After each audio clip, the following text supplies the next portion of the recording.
March 1973. It's another Saturday afternoon in a blur of Saturday afternoons, the year that all my friends are getting bar mitzvahed. The band plays contemporary pop music. The bartender makes slow gin fizz mocktails for the miners. Lunch is stuffed derma, a food so unsavory, I can't believe they serve it to children. We were all on the dance floor of this Long Island reception hall, Berkey and unselfconscious. There's a kid named Dean. He's shorter than me and dorkier, but he's smart and I like him. Midway through some dance tune, let's call it Love Train, Dean turns to me and says, "You dance funny." I walk off the floor and don't return for 8 years. June 1978, I'm sitting in an office in New York City next to my parents and across from someone I'll call the famous speech therapist. He has written a book about a method he swears will cure stuttering for anyone willing to put in the hard work. I am desperate to cure my stutter. I'm a skinny, long-haired 17-year-old who is at war with my body. I can't talk. I can't do a chin-up or throw a football. I can't play the clarinet. I can't seem to muster an attraction to girls. Lord knows I can't dance. I want to be a journalist, but at this moment, the idea of interviewing people for a living seems impossible. On this day, no one's asking me to talk. This is a conversation between my parents and the famous speech therapist, a sales pitch. And famous speech therapist knows how to close the deal. At the very end, he turns to me and asks, "Young man, I have one question for you. What is your name?" January 1981. This semester, I've said my name over and over and over, a student journalist introducing myself to some very unlikely men. One is a blue-eyed farm boy who came to New York City to act on TV, but discovered he can only afford the city by peddling his Midwestern good looks to strangers. One dangles a crucifix and a jade heart from a chain around his neck and talks about the thrill of being someone else's fantasy. One is a married man with yellow teeth who invites me to his garden apartment in Brooklyn. He tells me that one of his clients was the Vice President of the United States. I found these men by placing an ad on the back page of the Village Voice. Student journalist seeks male hustlers to interview. That was the word back then, hustlers. I listed my phone, the phone number of my dorm room and forgot to tell my roommate,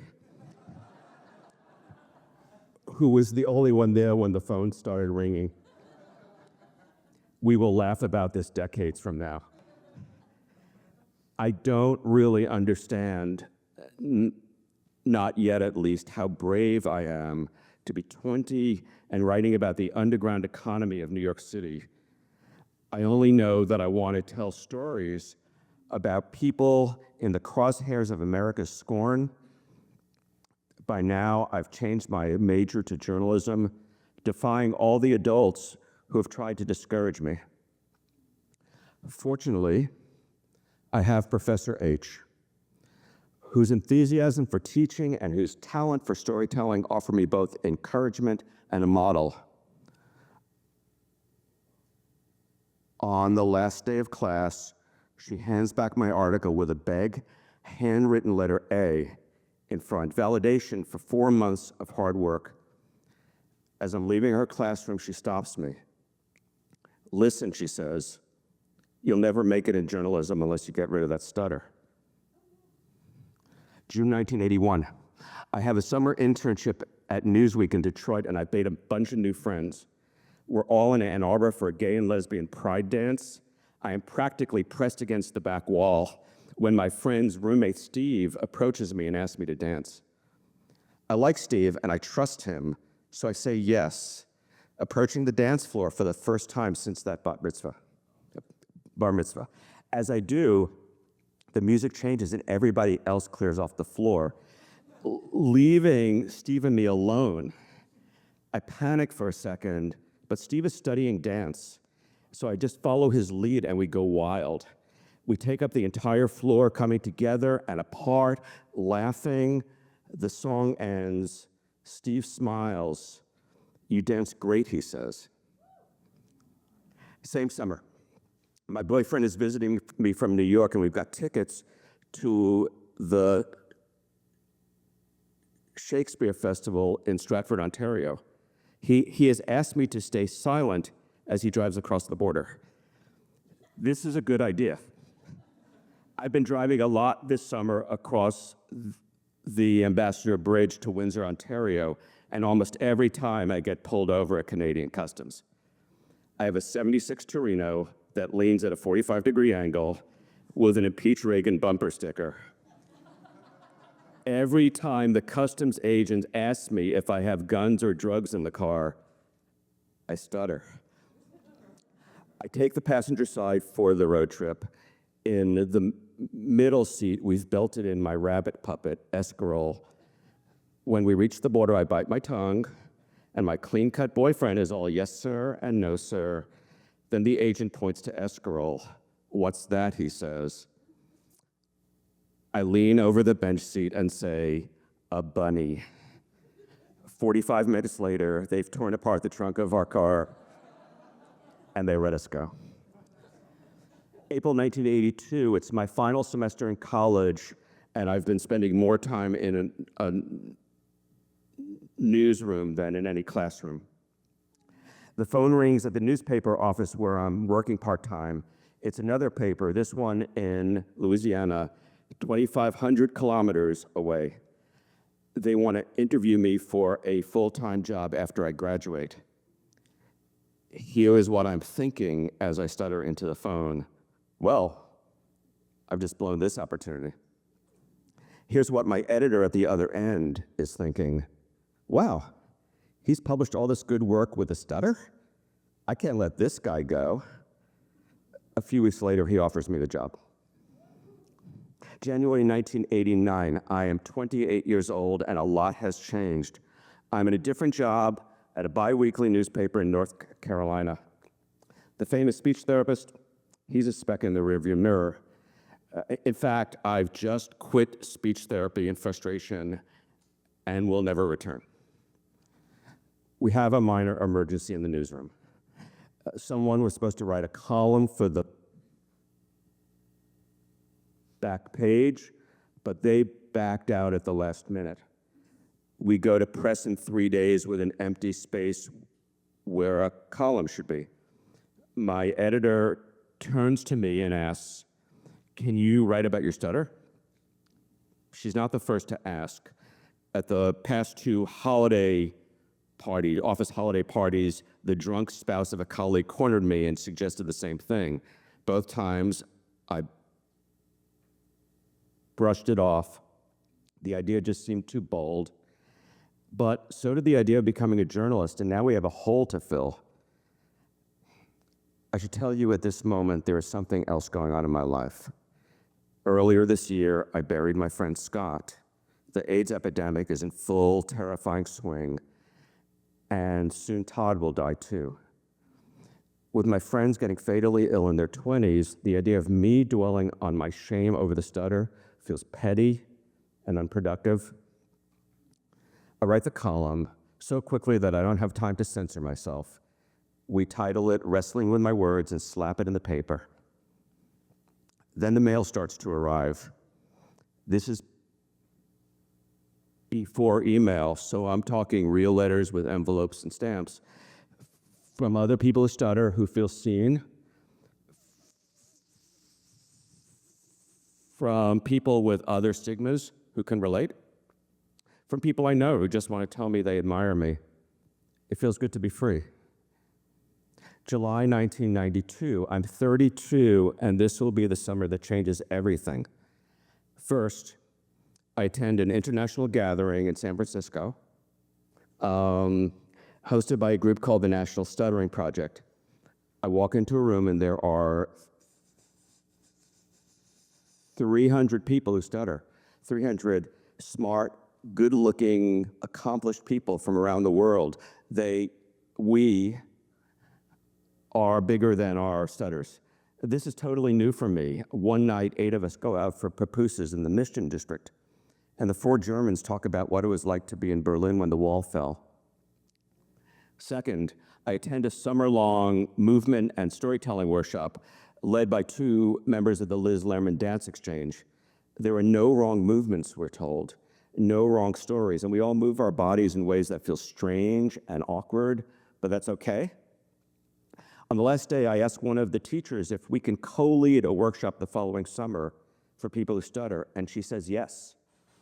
This is a revolutionary idea, that stuttering can provide a creative spark, a novel worldview, and it could be beautiful in and of itself. For those of us who stutter, the arts can be not just a form of expression, but also a soft and effective form of advocacy. It can give us personal power. It can give us collective power. This will seem evident in 2025 when a group of people I don't know yet are gathered in a studio in Vancouver to support an organization called Space. But today, in 1992, it is still a remote vision. May 2005, my work assignment has brought me to Provincetown, Massachusetts, at the tip of Cape Cod. I'm walking through town when I pass a theater. The sign in front advertises a play that night, followed by a talk by an expert in the subject matter. I recognize the name of the expert. It's Professor H, who told me 23 years ago that I would only succeed in journalism if I lost the stutter. I tap on the door of the theater, and that leads to a lovely reunion, catching up with a woman who taught me how to do this work. Toward the end of our visit, I conjure up my courage, and I say, I need to tell you about something I've been carrying around since college. When I repeat her words back to her, she says, "Oh my God, I'm so sorry. I was so young." I do the math and realize I'm older now than she was then.